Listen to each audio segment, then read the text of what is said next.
راديو إيرنا راديو إيرنا كاب كتما باريس محلالف لإرتارن غازت إنياتا زدالو نتا راديو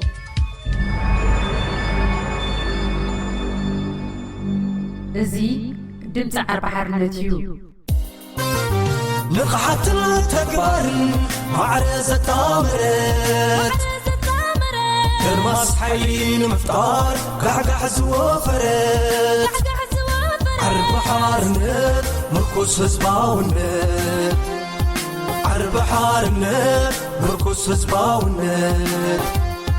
عرب حارنت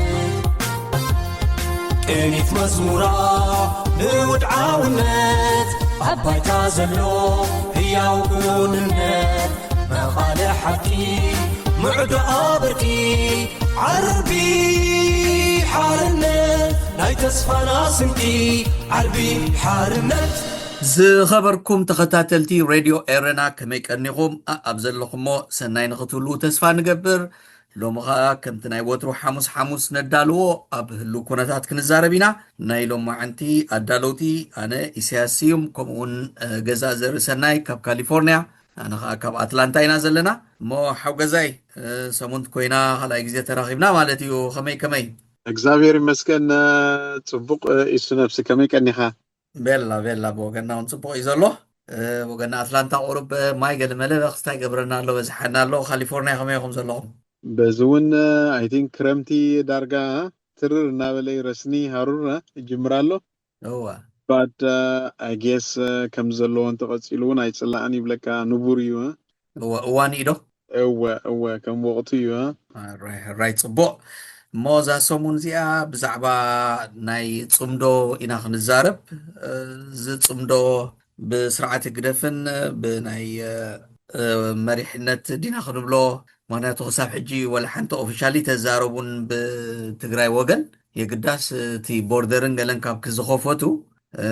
علاو خويني وخنبل لينا مالتي مو كمي خاطري ادلغا اسكنات كات قبل حتى مجمريا خنسمع well I guess ጽምዶ ዳርጋ ምሻለካ I think ከም حساب ወይ ድማ ከም ዘረባ ኣብ ዩቲዩብ ገለ ካብ ዝብገስ almost ክልተ ወርሒ ገጹ ቀሪቡሎ መስለን ተዘይተጋገ ሕጂ ግን ካብ ናይ ሶሻል ሚዲያ ናይ ዩቲዩብ ሰጊሩ ናብ ባይታ ዝወርድ ዘሎ ይመስል ሕጂ ኣብ ዝሓለፈ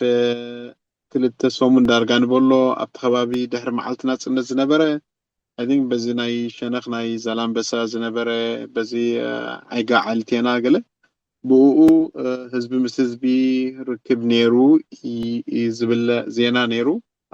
ዳሓርውን ቅድም ኢሉ አገስ ዘውፅኦ ዝናይ መን ይኸና ኣወል ናይ ህድሞና ቲቪ ዝብሎ ድማ ኣብውን በአካል ምስቶም ዓበይቲ ዓዲ ብጀካት ውራይሲ ምስቶም ዓበይቲ ዓዲ ናይ ተኸባቢ ካብ ክልቲ እምነታት ካብ ክርስቲያን መራሕቲ ሃይማኖት ናይ ምስልምና መራሕቲ ሃይማኖት ምስቲ ህዝቢ ዩሮፕ ከይዶም ተዘራሪቦም ብዛዕባ ክግበር ዘለዎ ምትሕባር ድሕሪ ሕጂ ናብ ካብዚ ናይ ቀደም ወፂና ካብ ጽሊ ወፂና ናብ ሰላምን ምትሕባርን ክሰግር ከም ዘለና ከም መርኣያናቱ ድማ አገስ እቲ ኣብ መንጎ ኤርትራን ትግራይን ዝነበረ ናይ ዶብ ኬላታት አልዮም ሞሎ ሕጂ ነቲ ናይ ከባቢ ኢሮብ ህዝቢ ብጣዕሚ ዝሽገረሉ ዝነበረ ናይ ጽርግያ ጸገማት ፈቲሕዎሎ ይብል ነይሩ እዚ ካብኡ ጥራይ ዘይኮይና አይ ቲንክ እቲ ናይ ተኸባቢ ኣመሓዳሪ ምስ ቢቢሲ ትግርኛ ዝገበሮ ኢንተርቪው እንተዘይተጋጌ ሰሚዐ ነይረ ንሱ ነቲ ነገራት እንታይ ክትብሎ መስኪሩሉ ማለት ሕጂ ክሪኦ ከለኹ አይ ቲንክ ካብ ሓሳብ ካብ ዘረባ ወፂኡ ናብ ግብሪ ተሰጋጊሩሎ ኢኻ ክትብል ትኽእል በታ ሓደ ሸነኽ ድማ ንትግራይን ኤርትራን ዘራኽብ በዚ ናይ መረብ እውን አይ ቲንክ ዝሓለፈ ሰንበት ከምኡ ዓብይ ጽምብል ዓብይ ድግስ ነይሩ ይመስል እቲ ህዝቢ አይ ቲንክ ያ ክትሪኦ ከለኻ እንታይ መሲልካ ይሱ ይዋዳ ህዝቢ ኤርትራን ህዝቢ ኢትዮጵያ ምስኪናይ ተባእስዎ ኢሎም ብፍላይ ህዝቢ ኤርትራን ህዝቢ ትግራይን ተባእስ ኢሎም ይባእስዎ ተዓረቕ ኢሎም ይዓርቆ ዝዓይነት ኮይኑ ይረኣየካ እምበር እቲ ኣብኡ ዝዝረብ ዘረባታት እቲ ኣብኡ ዘሎ ናይ ሓዘን ገሊኡ ነንሓድሕዱ ይረዳዳእ ነይረን ሕጂ ክስቶ ደኣ ከምዚ እንድያ ኮይና ገሊላ ተሓንቲ ትበኪ ሕጂ ንሱ ብጣዕሚ እዩ ልብኻ ዝትንክፈካ ማለት እዩ ሕጂ አብርሃማ እውን እቲ ሩባ ተሰጊሩ ዓብይ ፅምብል ነይሩ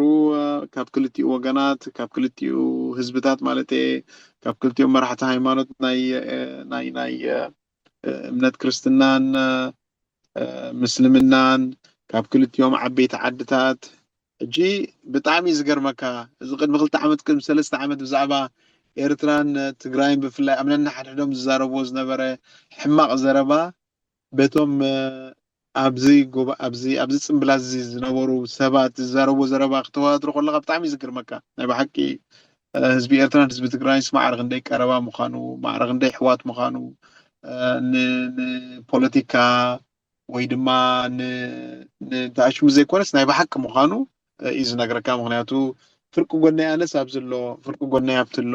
ኣሕዋተይ ኣብዚ ተኣትየን ኣለዋ ኣሕዋትኩም ወይ ከዓ ኣዋልድኩም እውን ኣብዚ ዓድና ተኣትየን ኣለዋ ኢሎም ብግብሪ ክዛረቡ ክሰምዑ ከለካ ማዕረ ክንደይ ሓቂ ምዃኑ ኢኻ ማዕረ ክንደይ እቲ ህዝቢ ናይ ብሓቂ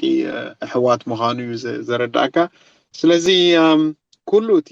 ክህሉ ዝኽእል እንተታት ንጎኒ ገዲፍካ ኣይ ቲንክ እቲ ዓይነት ትሪኦ ክትርኢ ከለካ ደስ ዘብል ነገር እዩ هو ጽቡቕ ኣለኻ ሕጂ ቅድሚ ሕጂ እውን ከምኡ ተገይሩ ነይሩ እዩ 2018 ሕጂ ምስቲ ናይ 2018 እንተሪኢኻዮ ብጣዕሚ በቃ ተመሳሳሊ ነገር እዩ ወላ ሓንቲ ዳርጋ ፍልሊ የብሉን እሞ ድሕሪኡ ከምኡ ተባሂሉ ዝተሕራይ ናብ ድቕድቕ ዝበለ ክስታይ ኣትዩ ማለት እዩ ኩናት ተኣትዩ ሕጂ እንታይ ገለ ዝኾነ ፍሉይነት ገለ ዝረኣኻሉ ኣሎ ዶ ብወገንካ ወይ ከምኡ ካብ ካልኦት ሰባት ዝሰማዕካዮ ኣሎ ዶ وحጂ ርግፅ ንሱ እንድዩ ይሱ ልክ እዛ ዝበልካያ ቅድሚ 6 ዓመት ንበሎ ማለት እዩ 2018 እቲ ዶብ ክኽፈት ከሎሲ እዚ በቃ እዚ ህዝቢ ከምዛ ሕጂ ንሪኦ ዘለና ይተሓቋቆ ፍስዕሰ ናይ ሓጎስ ንብዓት ወይ ድማ ናይ ንነዊሕ ግዜ ተጠፋፊኡ ዝነበረ ኣብቲ ግዜታት ዘጋጠመ ሓዘን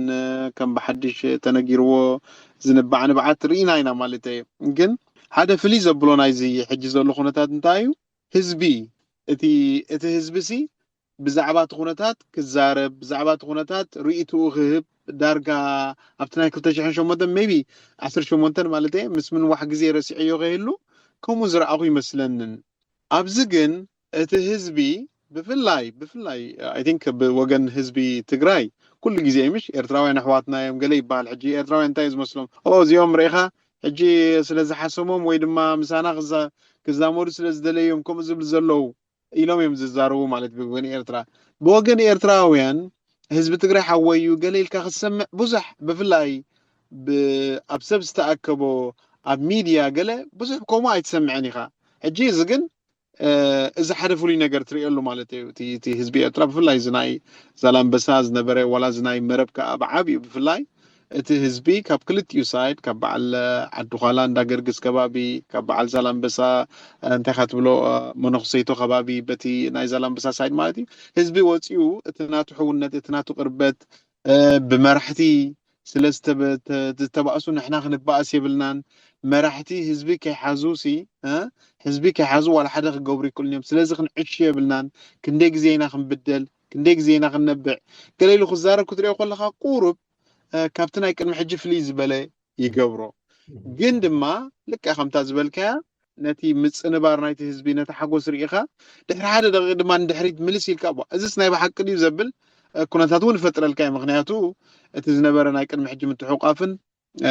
ፍቅርን እዛ ዝረኣኻያ ሕማቅ ኣጋጣሚ ስለ ዝወለደ ማለት እዩ ሕጂ ኣይ ቲንክ እቲ ንኩሉ ንብዙሕ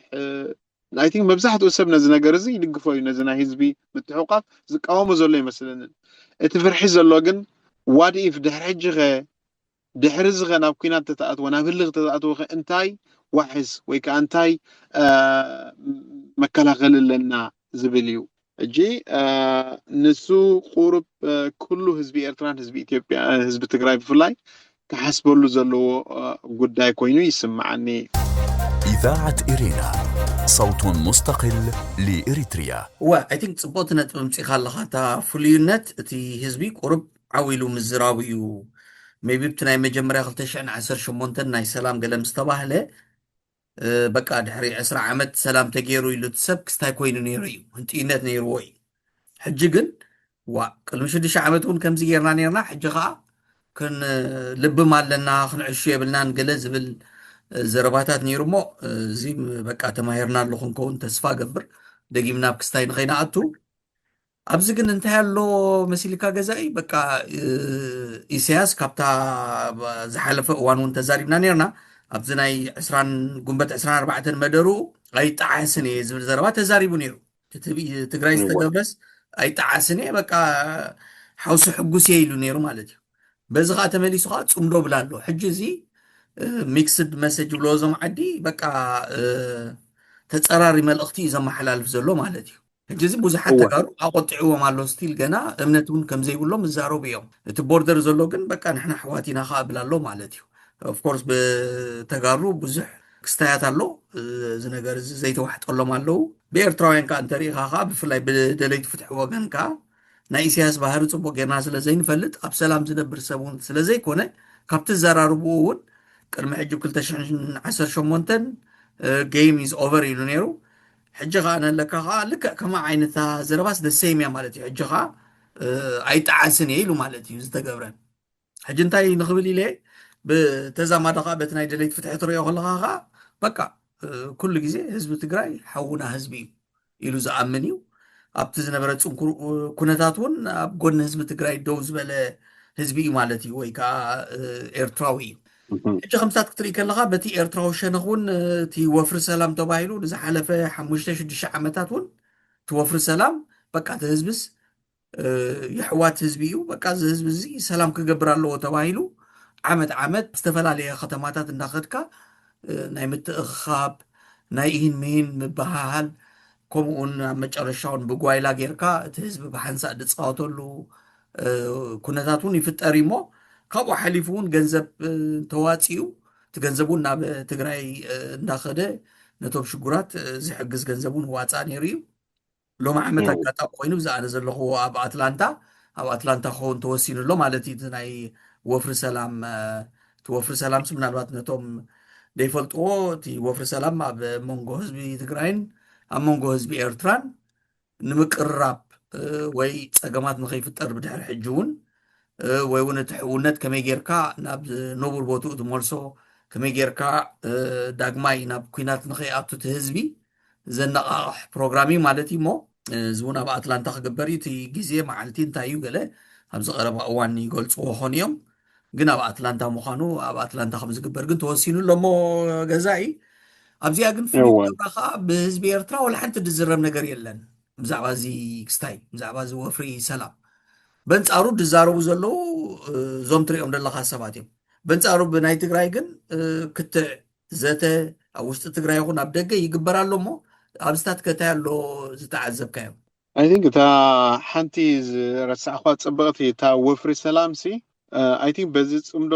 ከይተጓናደበ I think reinforced ኮይኑ ዝያዳ ምሻሎ ሓይሉ ክቕፅል ኣለዎ ኢለ ይሓስብ ኣነ I think ብፍላይ ኣብዚ ኣብ ናፅነት ምሻለካ ኣብ ተዛማዲ ነፃ ሃገር ኮይኑ ዝካየድ ምንቅስቃስ ወይ ከዓ ዝካየድ ማሕበር ስለ ዝኾነ ጥዑይ ዝኾነ ኣካይዳ ጥዑይ ዝኾነ እንታይ ካ ትብሎ ስርዓተ ሕጊ እንተደኣ ገይሩ ነቲ ብፅምዶ ቢልካ ክብፃሕ ድለ ዘለዎን ከም ኣብነት ምሻሎ ከመወከሲ ክኸውን ይኽእል እዩ ሕጂ ኣይ ቲንክ እዚ ፅቡቅ ገይሩ ክቅፅል ኣለዎ እቲ ካልእ ዝበልካዮ እቲ ናይ ህዝቢ ኤርትራ የስ ማለተይ ፅምዶ ዝንሪኦ ዘለና ናይ ህዝቢ ምትሕቋፍ ናይ ህዝቢ ሰሓቅ ናይ ህዝቢ ናይ ነዊሕ ዓመታት ተፈላለዩካ መፅሒኻ ዝመፅእ ጓሂ ማለሲ ክትሪኦ ደስ ብለካ እዩ ግን እቲ ቀንዲ ክግበር ዘለዎ ብወገን ኤርትራ እንታይ መሲልካ ኣይ ቲንክ ቅድም ምሽ ውሽጥኻ ከየፅረኻሲ ምስ ደገ እትገብሮ ርክብ ኩሉ ግዜ ነቲ ናይ ውሽጥኻ ክፍውሰልካ ኣይክእልን እዩ ሕጂ ከምዚ ልክዕ ክትብሎ ፀናሕካ ኣብ ትግራይ ህዝቢ ትግራይ ብዘይ ዝኾነ እኳ ደኣ ምዚ ሕጂ ኣብ ትግራይ ዘሎ ፖለቲካዊ ሃዋህው ንሱ እውን ደው ከየበሎ ንሱ እውን ከይዓንቀፆ ህዝቢ ትግራይ ብዛዕባ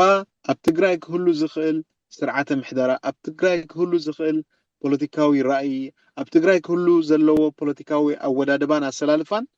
ብዘይ ዝኾነ ፀገም እዩ ዝዛረብ ዘሎ ብዛዕባ ዝፅምዶ በሎ ብዛዕባ ምስ ኢትዮጵያ ክህሉ ዝኽእል ዝምድና ምስ ኤርትራ ክህሉ ዝኽእል ዝምድና ብዘይ ዝኾነ ፀገም እናተዛረበ ብዛዕባ ፅምድኡ ዝገብር ፅምዶ ከዓ ማዕረ ማዕሩ እዩ ዝገብሮ ዘሎ ህዝቢ ኤርትራ ግን ብዛዕባ ኣብ ውሽጡ ዓዱ ኣብ ውሽጢ ኤርትራ ዘሎ ኩነታት ፖለቲካዊ መስርሕ በሎ ስርዓት ሕጊ በሎ ክዛረብ ዕድል ኣይተፈቅደሉን ዘሎ ነዚ ፅምዶ እውን ብናይ ዓይኒ ዝሪኦ ብከመይ ዓይኒ ዝሪኦ ኦፍ ኮርስ እቲ ናይ ህዝቢ ዛላምበሳን ናይ ህዝቢ ከባቢ ራማን እንተሪኢኻ ናይ ዝመረብ ርኢኻ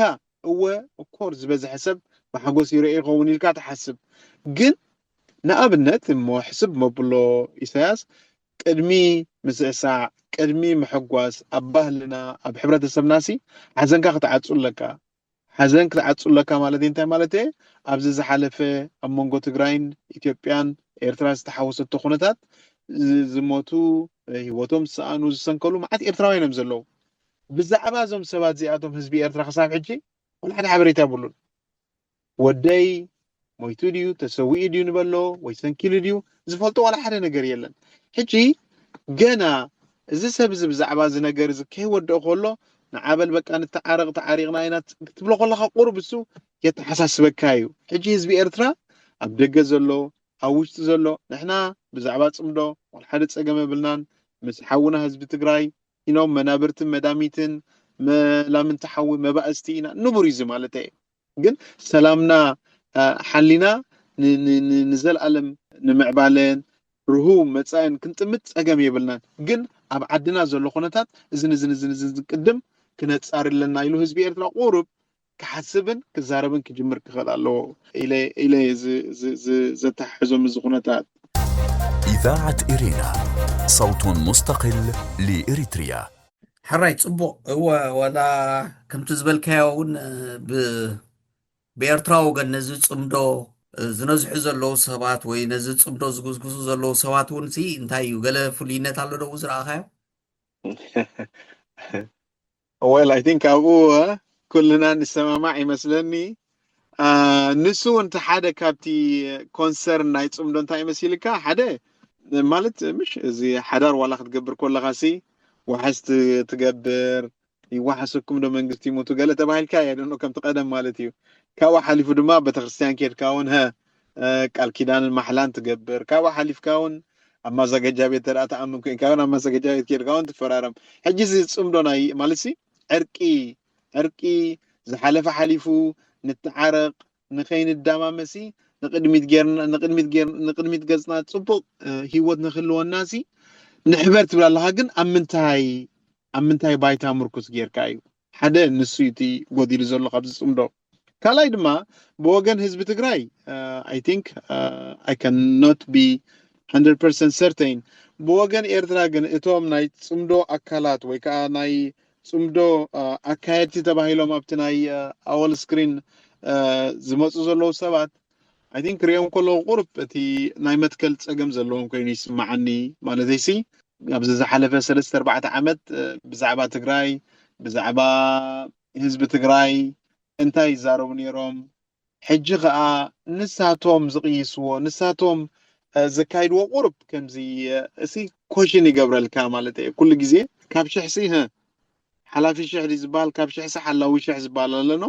እቲ ነቲ ነገር ዝመርሕ ሰብ ኩሉ ግዜ ናቱ ጠባይ ናቱ ኣካይዳ ናቱ መትከል ኣገዳሲ እዩ ሕጂ ኣብኡታት እውን ቁሩብ ኮንሰርን ኣሎ ኮይኑ ይረኣየኒ ንዓይ ማለት እዩ አሚን ካብ ኣወል ንባዕሉ ጀሚርካ ኣወል ንባዕሉ ሲ እዚ ብርጌና ሓመዱ ዝተፈጥሮ እኮ ኣወል ናብ ደገ መፂኡ ብዛዕባ ኩናት ወረ ኩናት ብዛዕባ ህዝቢ ትግራይ ሕማቕ ምዝራብ ክዛረብ ኢሎም ክምድር ኢሎም ወይ ክጉስጉስ ኢሎም ስለ ዝሰደድዎ ነዚ ተቃዋሚ እቲ ብርጌና ሓመዱ እውን ተመስሪቱ ክትብሎ ትኽእል ኢኻ ሕጂ ንባዕሉ እቲ ዝጉስጉስ ዘሎ ብኤርትራ ወገን እውን ብዛዕባ ህዝቢ ትግራይ ሕማቕ ዝዛረብ ኣብ ትግራይ ኣትዩ ኣብ እንታይ ካ ትብሎ እንታይ ካ ሓወልቶም ከይዱ ተሳእለ በቃ ከምዚ ናይ ስዒርና ኢና ምልክት ገይሩ ክስታይ ዝኾነ ካልኦት እውን ደለይት ፍትሒ ነይሮም ኩናት ምስ ተላዕለ ናብ ህግደፍ ዝኸዱ ወይ ናብ ኢሳያስ ዝተፀጉዑ ኣብኡ ምስ ከዱ ከዓ ብጣዕሚ ሕማቕ ዝዛረቡ ዝነበሩ ብዛዕባ ህዝቢ ትግራይ ሕማቕ ዝዛረቡ ዝነበሩ ብዛዕባ እቲ ኩናት ክጠፍኡ ኣለዎም እዚኦም ክድምሰሱ ኣለዎም ገለ ካብ ዝብሉ ዝነበሩ ሰባት እዮም ነቲ ሕጂ ብርክት ግልብጥ ኢሎም ናብቲ ፅምዶ ዝዛረቡ ዘለዉ እሞ ንስታት ክትሪኦ ከለካ ዋ ክስታይ ኮይኑ ይስክፈካ ይስምዓካ ወ የሰክፈካ ካብ ልቢ ከም ዘይኮነ እውን ትፈልጦ በቃ እዚ ነዚ እዋናዊ ነዚ ዘሎ እዋን ንምስጋር ተባሂሉ ወይ ከዓ ስልጣን ንምዕቃብ ተባሂሉ ዝተማህዘ ኤርትራ ወገን መስል ብትግራይ ወገን እውን ከምኡ እቲ ወያነ ናብታ 360 ዲግሪ ዕፅዋን ክባን ንኸይኣቱ መተንፈሲ ክረክብ ኢሉ ምስ ኢሳያስ ዝዛመድ ዘሎ ምዃኑ ዳርጋ ፍሉጥ እዩ ኩሉ ሰብ ዝዛረቦ እዩ ማለት እዩ ሕጂ እዚ የሰክፈካ በቃ ካብ ልቢ ፈልፈለ ከም ዘይኮነ ማለት እዩ ካልእ እታ ዘረባ ገለጽ እወ ሕጂ ኣብ አንታይ ኢሱ ኣብታ ናይ ወያነ ኣትሊስት እቲ ናይ ወያነ ድሌትን እቲ ናይ ህዝቢ ትግራይ ድሌትን ኣላይ ንገብር ኣሎ ማለት ሲ ዝበዝሐ ህዝቢ ትግራይ እውን በቃ ክክበብ ኣይደልን እዩ ቁሩብ ኣትሊስት ምስ ሓውና ህዝቢ ኤርትራ ኣብ ናይ ኤርትራ ኩነታት ግን ቁሩብ ኣሰካፊ ገብሮ ማለት እየ ኣባላይ ተረዲኻኒ ማለት እዚ ብሓፂሩ ሲ እወ ኣትሊስት ህዝቢ ትግራይ ካብ ቀደም እውን ዋላ ከምቲ ዝበልካዮ ዓንቶ እያ ዋላ ኣኼባታት ምስ ህዝቢ ኤርትራ ሰላም ተዘይኮይኑ ኩናት የድልየናኒ ዝብል ዝነበረ እዩ ብርግፅ እወ ሕጂ እቲ ወያነ እውን ሓቂ ዘረባ ብናይ ኤርትራ ልኡላውነት ዝኣምን ውድብ እዩ ብኡ እውን ክንደይ ግዜ ተሃሪሙሉን ተወቂዕሉን እዩ ማለት እዩ ብቶም ተረፉ ኢትዮጵያውያን ሕጂ እዚ ክልቲኡ ብሓደ ክስታይ ይኸውን ኣሎ ጋጣጠም ኣሎ ማለት እዩ ብናይ ኤርትራ ወገን ግን ከም ዝበልካዮ እዩ ሕትማል ሕማቅ ዝዛረብ ነበረ ብዛዕባ ህዝቢ ትግራይ ክጠፍእ ኣለዎ እዚ ከዳዕ እዚ ዘይእመን ህዝቢ ገለመለ ዝብል ዝነበረ ሕጂ ተገልቢጡ ፅምዶ ብላ ኣሎ ማለት እዩ ሕጂ ንሕና ግን በቲ ደለይቲ ፍትሒ ክትሪኦ ከለካ ግን ካብ ዝነበረን ዝፀንሐን ዘሎን ብድሕሪ ሕጂ እውን ዝኸይድ እቲ ህዝቢ በቃ ሓደ ህዝቢ እዩ ኣብ ክልተ ሃገር ዝነብር ህዝቢ ኢሉ እዩ ዝኣምን ማለት እዩ ነናቱ ዘይግነት ኣለዎ ካብ ህዝቢ ግን ሓደ ህዝቢ እዩ ካብ ሓደ ዝመንጨወ ህዝቢ እዩ ባህልን ልምድን ብቋንቋን እቲ ገሊኡን ብሃይማኖት እውን ኣመንቲ ምስልምና ኣብ ትግራይ ኣለዎ ኣመንቲ ምስልምና ኣብ ኤርትራ ኣለዉ ክርስቲያን ኣለዉ ክርስቲያን ኣለና ማለት እዩ እዋ ካልእ ቁሩብ ፍሉይ ትገብሮ ኣብ ትግራይ እቶም ኮሜድያንስ ብትግርኛ ኮሜድያንስ እንታይ ዝበሃል ገዛኢ መዘናጋዕቲ መስሓቅቲ ክደውን ንብለሎም እዋ ሶም ሕጂ ነዚ ፅምዶ በቃ መዓት ክስታያብ ዝገብርሉ ዘለዎ ማለት እዩ መዓት መስሓቅ ነገር ዝሰርሕሉ ኣለዉ ኤኒዌይ ኣብ ኤርትራ አይ ቲንክ ፅቡቅ ኣለካ ኣብ ኤርትራ ግን ትንሽ ነፃነት ናይ ሓሳብ ነፃነት ሲ የለን ማለት እየ ኣብዚ ናይ ሪሰንትሊ ሪሊዝ ገበረ ዲ ኣብታ ናይ ቅድሚያ ዝነበረት ነቶም ናይ ኤርትራ ስነ ጥበባውያን ኢሉ ናይ ህዝቢ ርእይቶ ገለ ኢሉስ የቅርብ እዩ ሕጂ ኣብኡ አይ ቲንክ ሓቂ ሓይሽ ኩሎም ቶም ዝዛረቡ መብዛሕቶም አይ ቲንክ ኣነ ስነ ጥበባዊትን ከም ስነ ጥበባዊ ጥራይ ዘይኮኑ ከም ኤርትራ እውን ገለ እንዳበሉ ስለ ዝዛረቡ መብዛሕቶም ስነ ጥበባውያን ይመስለኒ ገለ ግን አይ ቲንክ ተራ ኣባላት ናይቲ ሕብረተሰብ ነይሮም ሕጂ ንሳቶም ዝዛረብዎ ብዙሕ ዘስሕቅ ገለ የለን በቃ ፅምዶ ፅቡቅ እዩ ሓደ ህዝቢ ሓደ ሃገር እንዲና ደንጉይና ከማን ገለ እዮም ዝብሉ ማለት እዩ ሕጂ እንታይ እየ ዝብለካ ካብኡ ናብኡ ሲ ብነፃነት ሓሳብካ ናይ ምግላፅ እንታይ ክትብሎ ዕድል ሲ ኣብ ትግራይ ስቲል ይዓቢ ከባቢ ኤርትራ ግን ከምዛ ዝብለካ ኣወል እንተዳ ግበሩ ኢሎም ከዓ ኣወል ምክንያቱ ናይ ፎሬን ሚኒስተር ሓላፊ ናይ ፖለቲካዊ ጉዳያት ሓላፊ ናይ እንታይ ክትብሎ ባህልን እንታይ ኢና ንብሎ ስፖርትን ሓላፊ ዳርጋ ኮይኑ ዘሎ ሕጂ ሲ ትእዛዝ ተመሓላሊፉስ ኮሜድያን እውን ጅምሩ ኮኑ እዮም እዋ ኤኒዌይስ እስክሞ ቁሩብ ክስታይ ጌርና ኣለና እሞ ናብ ምውዳእ እናገፅና ኢና እንታይ ኣሎ እሞ ምናልባት እስኪ ኣብዚ ዘሎ ህሉው ኩነታት በቲ ናይ እስራኤልን ናይ ኢራንን እውን ኩናት ወል እሱ ከዓ ከም ስትሪኦ ኢኻ ዘለካ ሕጂ እንታይ እዩ ምሻሎ ከም ስትሪኦ እንድዩ ዘለካ እቲ ናይ ኩነታት ዓለም ሕጂ ቁርብ እሱ የሰክፈካ እዩ እቲ ማሕበረሰብ ዓለም ናብዚ ናይ ኢራንን እስራኤልን ጉዳይ ኣድሂቡ ከሎ ብፍላይ ድማ ሕጂ ኣይ ቲንክ ናይ ጉጅለ 7 ዝበላ ናይ ዘነ 7 ምዕብል ዝበላ ዝለዓለ ቁጠባ ዘለዎ ናይ ሃገራት ዓለም ዚ ኣኼባ ነይሩ ካናዳ ነው ካብኡ ቅልጥፍ ኢሉ ተመሊሱ ዘሎ ትራምፕ ሕጂ ቅልጥፍ ኢሉ ተመሊሱ ድማ እንታይ ዝብል ዘሎ ወይ ንእስራኤል ሲ ኣብቲ ዝገብሮ ዘላ ደብዳብ ጆይን ክንገብራሉ ኣይንገብራን ክንሓስበሉ ኢና ይብላ ኣሎ ሕጂ እዚ ቁርብ የሰክፈካ እዩ ሕጂ ናይቶም ሓያላንን ምዕቡላትን ሃገራት ኣቃልቦ ቁርብ ጥምዝዝ ኢሉ ከሎ ኣብ ከባቢና ከዓ ዘይተደልየ ነገራት ከየጋጥም ቁርብ የሰክፈኒ ግን hopefully ህዝብ ለቢሙ እንተ ደኣ ክብል ጀሚሩ ከዓ ትስጋት ይጠፍእ ይኸውን ካብኡ ሓሊፉ ግን እንታይ ዝበሃል ከምዚ ህዝቢ ኤርትራን ህዝቢ ትግራይን ምስኪናይ ሓደ ሰብኣይ ይብል ነይሮም እቶም ሶሪ ሰብኣይ ከማና ኮንን ቀሽ እንታይ ይብል ነይሮም መሲልካ ትኩስ ገዓት መን ይረኽቦ ትኩስ ገዓትን ትኩስ መዓትን መን ይረኽቦ ይብሉ ነይሮም ሕጂ ጎረቤት ይረኽቦ ይብሉ ነይሮም ሕጂ ጎረባብት እንትኮንካ ኣብ ሓጎስ ክትራኸብ ኢኻ ኣብ ሓዘን እውን ክትራኸብ ኢኻ ሕጂ አይ ቲንክ እቲ ህዝቢ ኤርትራን ህዝቢ ትግራይን ካብዚ ዘረባ ሓሊፉ ኣብ ግብሪ ክገብረሉ ትዛረቦ ዝነበረ ዘረባ ናብ ግብሪ ክነብረሉ ክጅምር ኣለዎ አንጻር ዘይቁኑዕ ነገር ደው ኢሉ ክዛረብ ብሓባር ብፍላይ ክዛረብ ክጅምር ክኽእል ኣለዎ ሕጂ እንታይ መሲልካ ይሱ ዝሓለፈ ቀዳምሽ ነይሩ እቲ ኖ ኪንግስ ፕሮቴስት ኣብ ኣሜሪካ ሕጂ እሱ እንተሪኢኻዮ መብዛሕትኦም ተሳተፍቲ ብኡ ዝነበሩ በቃ ጻዓዱ ግን ኦፍ ኮርስ ንዓኦም ዝጸሎም ገለ ነገራት መብዛሕትኡ ንዓታቶም ናብቲ ሰልፊ ዘምጽኦም ግን እዚ ዝግበር ዘሎ ኣካይዳ ናይ ትራምፕ ንዓና ንህዝቢ ኣሜሪካ ዝውክል ኣይኮነን እዚ ኣብ ርእሲ ስልኛት ዝግበር ዘሎ ወፅዓን ዓመፅን ደው ክብል ኣለዎ እዚ ዓዲ ናይ ሕግን ናይ ስርዓትን እዩ እዚ ፕሬዚደንት ሕግን ስርዓትን ይኽተል የለን ሕጂ ኩሉ ግዜ ማለት መብዛሕትኡ ግዜ ዝረብታይ ህዝቢ ኤርትራን ህዝቢ ትግራይን ብፍላይ ህዝቢ ኢትዮጵያን ሲቪላይዜሽን ዝጀመረ ሰብ እዩ ስርዓት ሕጊ ዝፈልጥ ሰብ እዩ ገለ እዩ ዝበሃል ሕጂ ኣብቲ ፕራክቲካሊቲ ኣብቲ ተግባር መፂና ግን አይ ቲንክ ህዝቢ ኤርትራን ህዝቢ ትግራይን ብፍላይ ቁርብ እቲ ናይ ተግባር ሰብ ናይ ምዃን ግዜ ሕጂዩ ኣብኡ ብዘይ ፍርሒ ላዕሊ ደው ምባል ክጅምር ክኽእል ኣለዎ ኢለ ሓሳበይ ክዛዝመ right thank you ሞ ሓው ገዛዘር ሰናይ ካብ ካሊፎርኒያ ሞ ናይ ዝኸበርኩም ተኸታተልቲ መደብና ናይ ዛ ሰሙን መደብ በዚያ ንዛዝም ኣለና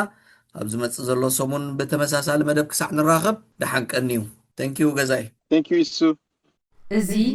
ድምፂ ዓርባሓርነት እዩ ንቕሓትን ተግባርን ማዕረ ዘጣምረት كرماس حيلين مفطار قعقع زوفرت عرب حارنت مركز هزباونت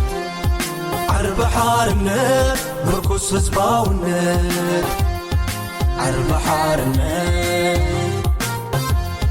كنيت مزمورة نود عاونت أباي تازلو هي وقوننت مقال حكي معد آبركي عربي حارنت ناي تصفى ناسمكي عربي حارنت راديو إرنا راديو إرنا كاب كتما باريس محلالف بإرتوارن غازت إنياتا زدالو نتا راديو